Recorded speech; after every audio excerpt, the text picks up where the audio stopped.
ఐటీలో ఎంట్రీ కావాలా? Trainee software engineer గా అజా కోడింగ్ ట్యూటర్ లో 2 వీక్స్ ట్రయల్ పీరియడ్ లో వెంటనే చేరండి. హేమసుందర్ గారు ఎలా ఉన్నారు? మంచిగా ఉన్నా.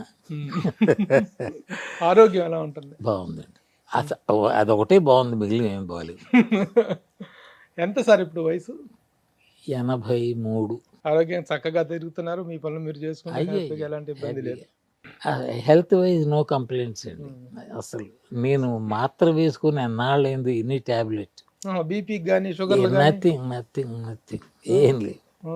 Wonderful wonderful sir. I think 1972 అనుకుంటా మీ తొలి 72 విచిత్ర బంధం అన్నపూర్ణ మధుసూదన్ రావు గారి దాంట్లో సుబ్బారావు, ఆదుర్తి సుబ్బారావు గారు అప్పుడు అనుకున్నా, ఆదుర్తి సుబ్బారావు, అక్కినేని నాగేశ్వరరావు, అన్నపూర్ణరావు, మూడాసులు గుడ్ ఓపెనింగ్ అనుకున్నా. ఏది బుద్ధి లేని సెంటిమెంట్ అని తేలింది.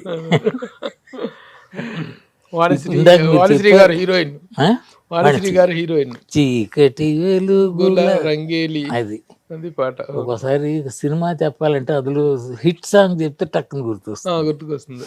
ఇందాక మీరు చెప్పారే రామారావు గారు మొదలుకొని హీరోలు. రామారావు గారు నా మనవడు సినిమాలో, నాగేశ్వరరావు గారితో ఇలా బంధం ఉన్న వేషాలు ఏం లేవు.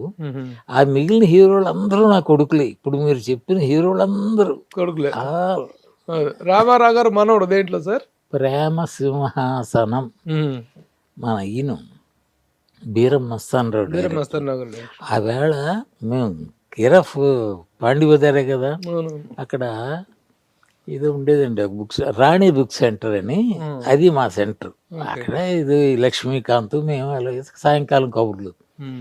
ఒక ఆయన హేమసుందర్ గారు అన్నాడు, చూశాను. ఆయన ఎవరో పోల్చాను, బీరం మస్తాన్. వెళ్ళాను, ఏంటి గురుగారు? ఏం లేదు, కొద్ది టైం చెప్పాడు, సినిమా స్టార్ట్ చేస్తున్నాను, అందులో మీరు వేషం వేయాలి. చెప్పండి. ఆ వివరాలు ఇప్పుడు చెప్తారా, మళ్ళీ ఆఫీస్కి రండి అంటే, ఇప్పుడు రోడ్డు మీద బాగుండదు, ఆఫీస్కి రండి అన్నారు. వెళ్ళాను. కథ అంతా చెప్పాడండి, బాగుంది. అందులో నా వేషం ఏంటో కూడా చెప్పాడు. మీరు చెప్తున్నారా ఇంకో నా మనవుడు ఆయన ఎవరండి అన్న, ఎన్టీ రామారావు అన్నాడు. పెద్ద ఆయన మరి అన్యాయం సార్, తప్పు సార్ అది. ఇప్పుడు నేను ఆయనకన్నా ఎంత చిన్న పెద్ద అని కాదు, ఆయన స్టేచర్ ఏమిటి, ఆ ప్లేస్లో గుమ్మడి గారు, నాగయ్య గారు అలాంటి వాళ్ళు ఉంటే ఓకే. నేను ఆ వేషం మైహూనా అన్నాడు. సరే కానివ్వండి అనుకున్నాం. అలాగా ఆ విధంగా ఆయన రామారావు గారు ఎలా రిసీవ్ చేసుకున్నారా మీరు తాతగారు? అయ్యో, రామారావు గారు వాళ్ళు కారణ జన్మలండి, రియల్ టెల్లి. అహంభావాలు, ఇలా చిన్న చూపు చూడ్డాలు, ఎందుకో నాకు ఆయనలో కనిపించలే. మేకప్ అయిపోయాను, ఆయన కారు దిగి వస్తున్నారు. వస్తుండేసరికి దారిలో టపా టపా అని పడిపోతున్నారు కాళ్ళ మీద. మామూలే ఆ సీన్. నాకు పాదాభివందనాలంటే అంత ఇది కాదు. ఎవరో స్వామీజీల కంటే ఓకే కానీ అయిపోయింది. ఇంక ఇక్కడ ఉంటే కదా ప్రమాదం, లోపల జారుకున్నా. అయింది. కాసేపు వచ్చారు, సీన్ చదివారు డైరెక్టర్ గారు. ఓకే టేక్ అన్నారు. నేను ఒక్క రిహార్సల్ అండి, పెద్ద కొంచెం బీపీ వస్తుంది, పెద్ద ఆయన కదా అని అదే మాట చెప్పాడు. ఓకే అన్నారు. అయింది. అదేంటి, రామారావు గారు ఏ సింగపూర్ ఎక్కడో మ్యూజిక్ కాన్సర్ట్ ఇచ్చి తిరిగి అవేళే వస్తున్నాడు. రావడం ఇంటికి వచ్చాడు అనమాట, ఫ్లైట్ దిగి. తాత తాత అనుకుంటూ లోపలికి వచ్చాడు. మందులు ఒక ఇంపోర్టెడ్ బ్రీఫ్ తీసి, నీకు తుమ్ములు, దగ్గులు, జ్వరాలు ఏమి రావు అనేవి ఇంపోర్టెడ్ మెడిసిన్స్ ఇచ్చాడు. అయిపోయింది కట్టు. అవి అయిపోయి నేను రేపు మస్కట్కి ఎక్కడికో వెళ్ళిపోతున్నా అన్నాడు. అదేంటి ఈవేళ వచ్చి రేపు వెళ్ళిపోతానంటూ. అలా ముసలి మాటలు. టేక్ అండి, టేక్ దగ్గర ఆయన తాత బ్రీఫ్ ఉంది కదా, ఇలా ఎగరేసి ఇలా పట్టుకుని పక్కనే పాదావందనం చేశాడు. రిహార్సల్లో లేదు, టేక్లో చేశాడు. నేను కొంచెం కదా బాగానే కంగుతున్నాను. I don't expect. అయింది, ఏదైంది, అప్సిప్స్ అయిపోయింది. కట్ ఓకే అన్నారు డైరెక్ట్. అదేంటి సార్ ఇలా ఆయన ఆ పని చేస్తారనుకోలేదు నేను, మరి పాదాబంధనం చేస్తారని ఎలాగ ఎక్స్పెక్ట్ చేస్తాను. కొంచెం కంగారు పడ్డానేమో అంటే నేను చూసుకుంటాను, రేపు తెర మీద చూసుకోండి అన్నాడు. కంగారు పడినట్టు దొరకలేదు సంభవం. ఆ రకం మొదలైందండి రామారావు గారి.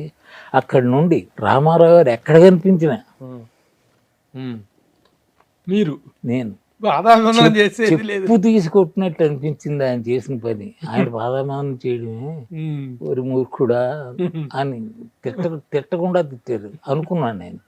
ఎక్కడ ఒకసారి ఆయన పాత్ర పరంగా చేశారు. పాత్ర పరంగానైనా ఆయన చేయగలిగిన డైరెక్ట్ చెప్తే ఓకే. అబ్బే ఆయన ఆయన క్యారెక్టర్కి ఇచ్చిన గౌరవం. అక్కడ నుంచి ఎక్కడ కనబడ్డా నేను ఫస్ట్ నైట్ ఒకసారి బేగంపేట ఎయిర్పోర్ట్లో we are just waiting for flight to go to Madras. ఆవేళ అరగంట లేట్ అయింది. ఏంటంటే సీఎం గారు వస్తున్నారు సార్ అన్నారు. అప్పటికి రామారావు గారు సీఎం అయిపోయి వివేకానందుడి డ్రెస్ లాంటిది ఒకటి వేసుకునేవారు. అది టైం అది. ఆయన వస్తున్నారు, దివ్యమంగళ చూస్తున్నాం. నేను చెప్పాను రాళ్ళపల్లికి, ఎవరు చానాళ్ళు అయింది పెద్ద ఆయన చూసి బయటకు వెళ్ళాం, వరుసలో నిలబడ్డాం. అక్కడ కూడా ఈ పాదాభందనాలు జరుగుతున్నాయి. దగ్గరికి వచ్చారు, నా అలవాటు ప్రకారం పడ్డా, అయిపోయింది. ఎప్పుడునండి చాలామంది ఈ మధ్య పాదాభివందనాలు ఎక్కువై ఈ నార్త్ సరే ఆ కల్చర్ వచ్చి, అప్పుడు చాలా తక్కువ. రామారావు పాదాభివందనం చేస్తే అలా అనేసి వెళ్ళరండి, గాడ్ బ్లెస్ అంటూ లేవ చేస్తారు. ఎవడైనా కొంతమంది పాదావందనాలు చేస్తే పట్టించుకోరు. అయ్యి పట్టించుకోవడం కూడా కాదు, మీ పని మీరు చేసుకోండి అన్నట్టు ఉంటుంది. కాదండి, అంత బహు సంస్కారి, మామూలు కాదు. అలాగా ఈ రాళ్ళపల్లి, ఒరే నువ్వు ఆ పని చేస్తావని నాకు చెప్పుంటే నేను చేసేవాడిని కాదు.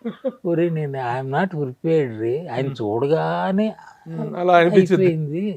అలా ఉంటాయి సార్.